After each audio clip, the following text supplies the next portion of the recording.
Oh look, it's a bike race, but this time we're in New Haven, Connecticut. Hey guys, it's Sisley, and yeah, we're like by Yale and stuff. Quick notice here. Yeah, what's going on with that map? That's pretty crazy. Well, a Friday driving from Philly to New Haven should take something like, oh, I don't know, 3 hours. Nah, this took 6. It was not cool. All right, story time.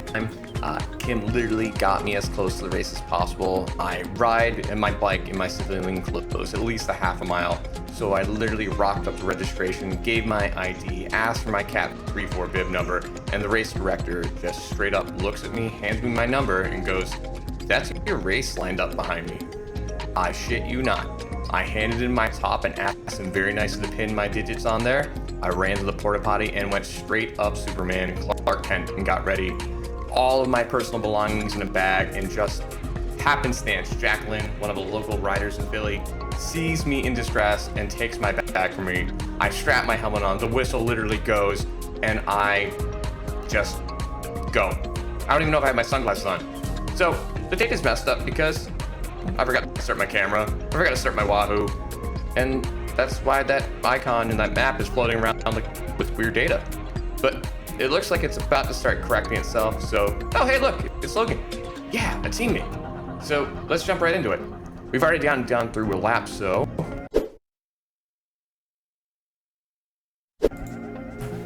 Okay, so basically 4 corners, it's super duper flat. Couple manhole covers like that one we just cruised past. This last corner here has a little bit of an awkward, like, I don't know what you call it. Basically, when you know that sensation when cars drive on tarmac too soon and it has like that weird bump to it. Yeah, there was one of those on the inside line right there. So that thing kind of sucked. Other than that, I love this course. Once we get past this finish line, we're back to turn 1. And turn 1 seemed like me the most narrow. It was a little bit of an up and down.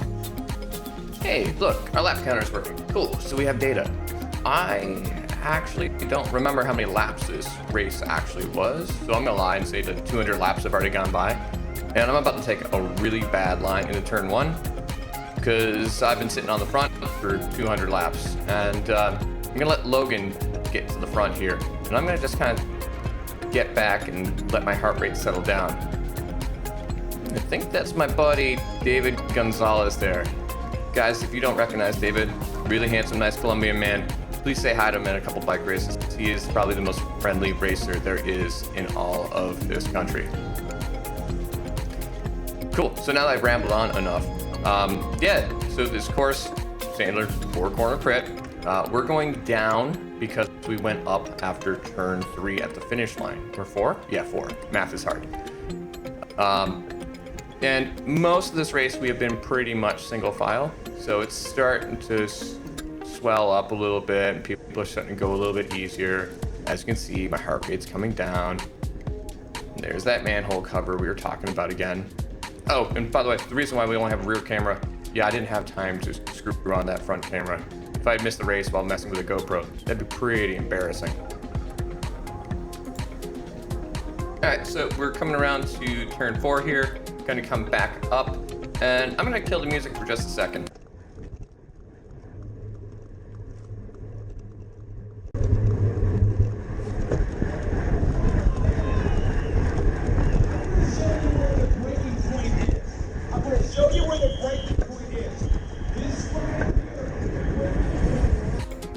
Man, I love when announcers taunt the riders. Yeah, we were definitely right around that breaking point. About 5 riders back, that's where it's about to get pretty hairy. So we're moving, we're coming in hot into turn 1 because the whole race is basically single file again. And I'm actually not too upset about my position so far because I can see what's going on ahead of me. So with that, let's jump into the data. So Sauce still hates me, only wants me to enjoy 2 hot dogs per ride. I'm doing something wrong, guys. So looking at the normalized power, you can see that it's higher than the average power. So it was a spiky day. Say it with me now. Surgy. Very surgy. All right, maybe that's a little bit of foreshadowing, but here we go. Let's take a look at what the race actually looked like.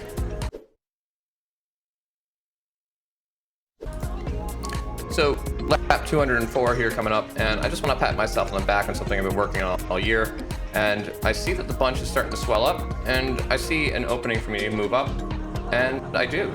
I just gently take a couple more pedal strokes than the people in front of me, and move up about 10 slots, take the inside line, safely make my way through with a little bit of space, and sure, I have to surge a little bit to make sure that I'm staying connected, but I've moved up 20 spots with almost no effort there. So yes, my heart rate's a little bit high, but this is something that I struggled with in the past, and just kind of battling my own limbic system, calming it down and finding where I want to be. And if you think I was being funny about this being single file all day,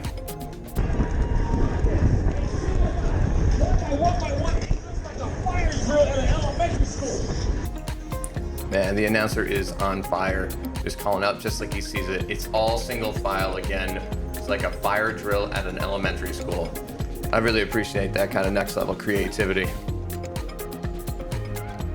I mean, I know we're 7 laps in here, but this is some next level suffering here. I don't think I've ever seen a rider have to put his head down 7 laps into a race that bad. But yeah, I mean, my heart rate's pretty high, but it looks like he's recovering there now, but back to looking down at his head unit again. Woof. So, definitely spicy day.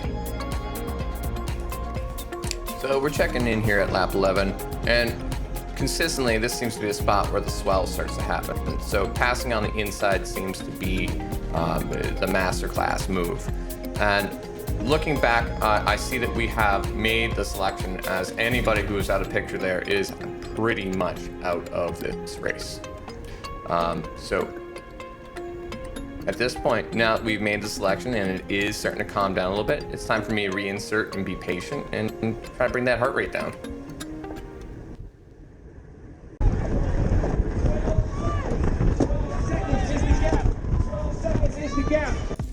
Thank you, Mr. Announcer. 12 seconds up the road. Okay, it's go time. I know Logan was behind me, so now it's time to... Now there's gonna tell me how much I have to fuck around to find out what I need to find out. After Bucks County, I don't want to move to go like that and have it stick. And if CS isn't represented, well, that's no fun. So take a look at that rear camera, and that first rider just wasn't really as keen to close this gap. So I'm putting in a substantial dig here. I'm getting close to my max heart rate, but even though that first rider peeled off, good guys is willing to work. And yeah, we're back to single file. So my brake attempt doesn't really stick, but we are literally single file again.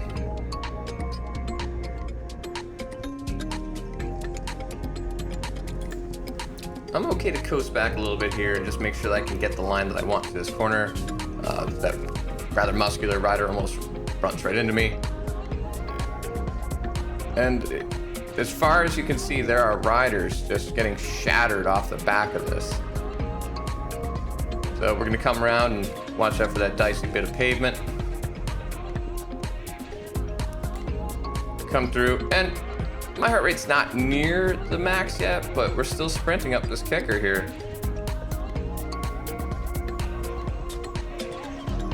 And here comes my buddy Dave with a big smile on his face, knows he's on camera. Decides to give me a quick little helping hand. You're way too kind to me, my friend. So we're starting lap 19. The gap's still about 10 seconds, and the swell happens as usual. So it's time to go again. If you stay down here and you never fuck around, you'll never find out. So Operation Find Out kicks off, and no one responds. Now, I respect that my heart rate is kind of kicking here, but as you can see, some of the riders are shedding off the front and don't really want to work together. And no one wants to be that person to pull it back, and they don't think that I'm gonna bridge that 10-second gap. Ooh, I hope that everyone's sleeping here. So, unfortunately, without the front camera, you can't see, but I can see that the gap is coming down, and I'm bridging across. And that one rider that wanted that momentum, wanted that motivation, starts bridging across me. Let's see if he makes it.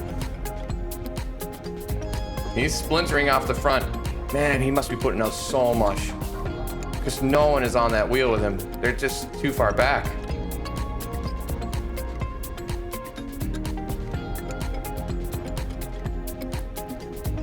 Yeah, looks like he almost makes it. Looks back.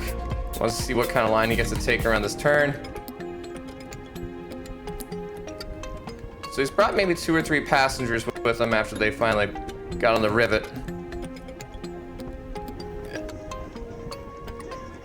Ah, and he just sits on my wheel. So that was our fastest lap. Okay. I'm gonna hurt my shoulder here, pat myself on the back. But he just kind of sits on my wheel here. If he pulled through and we just kept going, I think we might have been able to do something together here. So I see that he's still there, and I just put one last couple pedal strokes through.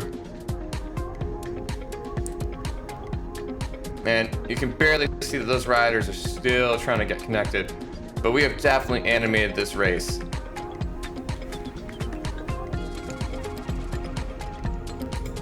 But here come a bunch of hungry riders coming around that corner. Bummer, because I feel like that had so much potential.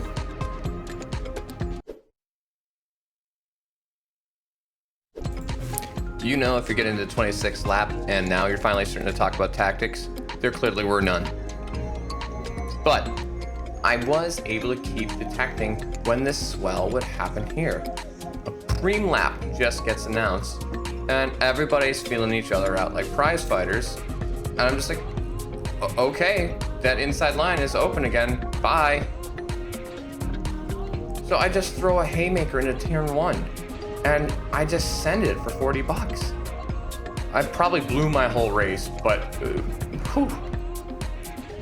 I'm surprised the rider on the back here that you can see in this camera just sat there in no man's land in the front for all that time. So I'm just putting in a solid dig because I'm just so frustrated that nothing is stuck. We finally caught the break. And I'm like, what, a 6-hour car ride into an hour-long race where I almost missed it? Yeah, all my frustration is getting pushed to the pedals right now. And to be fair, 40 bucks might have just covered my entry and maybe like, I don't know, a gallon of gas. But I'm committed to this at this point. We're rounding to our final corner here with the dicey pavement.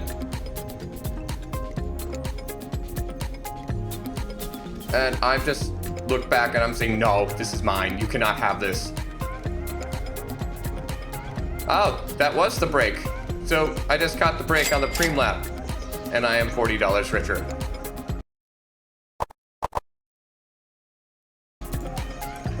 All right, ding, ding, ding, bell lap. I got Logan here right behind my wheel, and everybody has been hip to my move now since I've shot it 3 times. So that inside line has been closed. Now, if I were to relive this moment again, I would have preferred to have been up a couple spots, but you know, you get what you're given. But because it's been such a fast and hot race here, just watching riders shoot backwards because they are just cooked. We did our job today.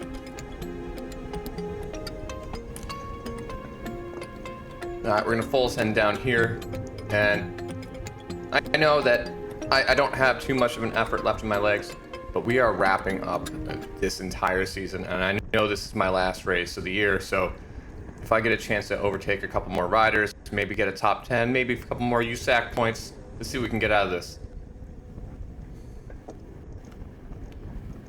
One more time through turn 3, coming up to turn 4. And the look on this rider's face is, oh man, what a warrior. Just beat.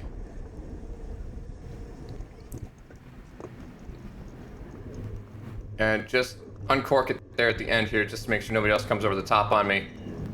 And I think I just picked one more rider here at the line. Yeah, I think I was just outside top 10, just outside the USAC points. But, guys, way to wrap a great 2022 up. All right, guys, I'll see you in the next one. If you get a chance to, please like and subscribe this video.